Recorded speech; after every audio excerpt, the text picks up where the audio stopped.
Welcome back, Sports Tonight on Channels Television. You can be part of the show. I want to hear from you tonight on the program. How can we develop sport at a grassroots? Yes, because we're monitoring talent at the African Youth Games.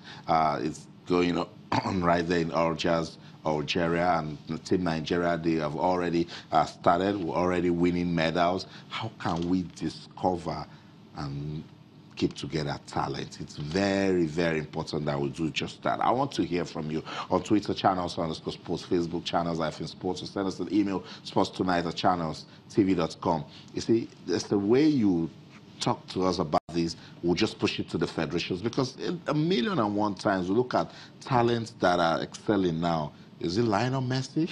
When did it start? It's the foundation is crucial. Yeah. Is it Cristiano Ronaldo? Yeah.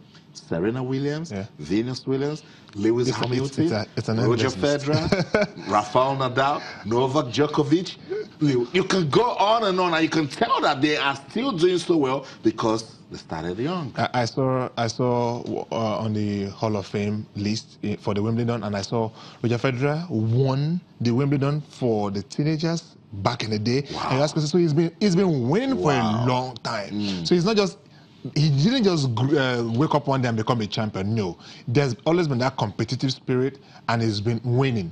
And even when you don't win at that level, it doesn't mean you can't grow and become a winner, because you have that competitive spirit already. You talked about Lionel Messi winning awards from under 17, under 20, winning the championships and all of that.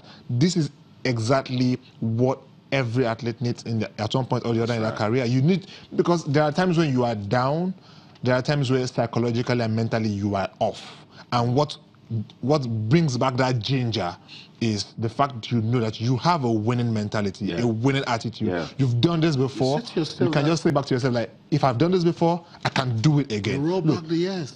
Those are the moments they are irreplaceable. No one can teach you that. No coach can put that into your head. Yeah. It's something you develop on your own. But you must have and it comes from these moments. There must be structures in place. There must be a working framework, a working philosophy, policies.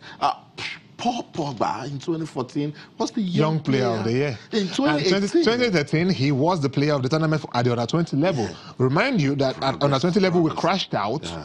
We crashed out in the round of 16. Okay. And that wasn't good enough. Give me 4 talents from there now. You struggle to find them. You struggle to find them. Okay, so that's it. We must put structures in place that the youth games comes now and it's over in Algeria. Names that we've started talking about, we should be able to go back and say, oh, what's this guy doing? Our federation shouldn't just abandon us. Oh, that guy that didn't win. Oh, so what are we going to do? So let's just go and look for new talent. That usually is the problem. But it's very important that we keep these talents together, particularly if they have prospects, particularly if we have structures in place to ensure that they can move from one level to another. Because we don't just want to talk about, oh, the African Youth Games came and it has gone and we don't have anything coming out of that one. Also, I mentioned at the start of the program about the Lagos International Badminton Classics. I told you that we're on day 2 now. Team Nigeria, some wins for Nigerian players. Others have also lost. But Tolu, what's the good thing out of this? We had a president of the federation. Aside winning, it will help us now to plan a proper international competition. True. This is the 4th edition, and we love the fact that it's badminton. But hey, we're talking about it big time. Yeah, and it exposes the players. We talk about having Dorcas, who is Africa's female #1 player in badminton. A lot of people don't ever know that, but here it is. He's Africa's #1 female tennis player.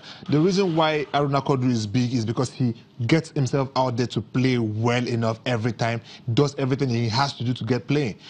It's difficult to do that. It's difficult to leave that on the shoulders of the athletes. Someone needs to handle that, and so that the athletes can focus on their game and development and leave that what is the duty of the federation to the federation. And so for badminton, this is good. It's good that we are having it again, but we need more players to play. We need more exposure. We need more names coming out like Dorcas, who will be reference points for the younger athletes going into the future. And when these athletes get an opportunity to showcase themselves, of course they will stand up, because everyone wants to play. And you know that if there is a reward, of course, it is one thing you all want in the game. Apparently, every athlete goes there to make a name for themselves, earn a living, and of course to enjoy what they love doing best, which is play their sport. So badminton, the way it is positioned at the moment, is great, but of course it can be better. We love these international classics happening in Nigeria. That's right. But we want a lot more involvement. Let it spread out to the grassroots. Let there be a lot more involvement at school level, at league level, however it is done. There has to be a lot more involvement than just hosting international classes. Which brings us back to development at the grassroots. Because we have about 9 badminton players in our jazz. Unfortunately, they won't be part of this because they're busy. But it's good experience for them. And according to the federation, they will play, you know, other foreign counterparts. But next year, let's hear that this lady was in our jazz, and now she's back and she's winning the under-21s. Look, it is easy for you to track when you've watched them grow. I can go back to saying, oh, I saw a tournament a year ago, and I'm thinking to myself, oh, she's 15, oh, she's 17. What is going to happen to her in 2 years' time? So you're going to the next tournament and you're thinking to yourself, oh, I know this name from somewhere, and then you remember where that name came from, and that is the essence of the whole thing. There has to be progression. There has to be a conscious effort to ensure that these players are progressing. Otherwise, it'll just be a lot of money being washed down the drain. We will just be a conduit for a lot of waste, and it is not what we want to be. We want to be a conduit for progress and for enriching lives and for building these individual brands. But until that is properly monitored, it's going to be a waste. And that is not what we want. That's not what we want. So hopefully we'll begin to see some changes. I like the attitude. The badminton is showing. Squash also doing the same thing. Handball. They're all beginning to see the need to discover talents and develop them. So for us, we just monitor them and give them the support that they need. More talking points from the Lagos International Badminton Classics. In other results, Ruth Ayenuba of Nigeria, she lost to India's Ria Mukherjee. Don't worry. It's good experience for Ruth. Yes, she lost. Not a problem. Felicia Omotola lost to Patricia Akpustu in a battle of 2 Nigerians. So no love lost. She defeated her compatriot, and then she was advanced to the next round. 52-year-old Iranian Mariam Abed Kudjaste, she's the mother of 19-year-old Samin Kudjaste. She expressed satisfaction after her daughter recorded a 21-8 victory against Nigeria at Sisat Okukombi. So she followed her daughter.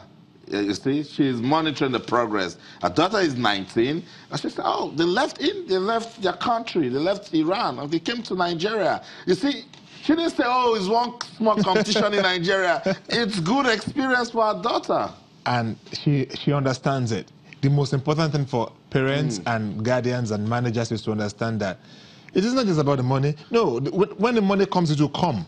But at this stage, what you need is consistent play, consistent participation. You need to be going from one tournament and looking forward to the next one already, because that is the only way you get better, and that's how you become a winner. Guess what? When you look at the big players in each of the sports, they play over 80%, or they compete in over 80% of the tournaments each year, because that is how to remain high up there. You can't just choose to go for this one and not go for that one. No, because it affects your ratings, and if your ratings are lower, it means that you're facing tougher opposition. So you want to keep playing and winning so that you can have easier ties as you go in each major tournament. And that is exactly what this woman knows. She knows that for her child, for her daughter, the most important thing is competition. That's right. The most important thing for her is participation, and she needs the support. You can't just throw an Iranian down to Nigeria she needs someone she will be familiar with, and that is why the family is important, because the family comes down here with her, and she's as far as someone she can talk to, relate to on a very personal level. So even when you don't want to talk about the sport, you can talk to someone you know and who knows you very well, and it's important. Look, yeah, maybe in Nigeria, things being very particular, maybe not all parents can do that, but then that is where federations come in again, because everyone needs to be able to support these athletes, not just on the court, but off it also, because a lot of times their downfall or their progress comes with activities that take place off the court. That's right. it's very delicate at that level, at the grassroots. It's very delicate. So a lot of sacrifices involved, a lot of dedication, determination to succeed. And that's why a mother would travel all the way from Iran to Nigeria with a 19-year-old daughter just because she knows that it's one for the future. That when it starts, you will start talking about it big time. So shout out to everybody that has come to Lagos, Nigeria for the Badminton Classics. We'll continue to monitor events coming out of that one.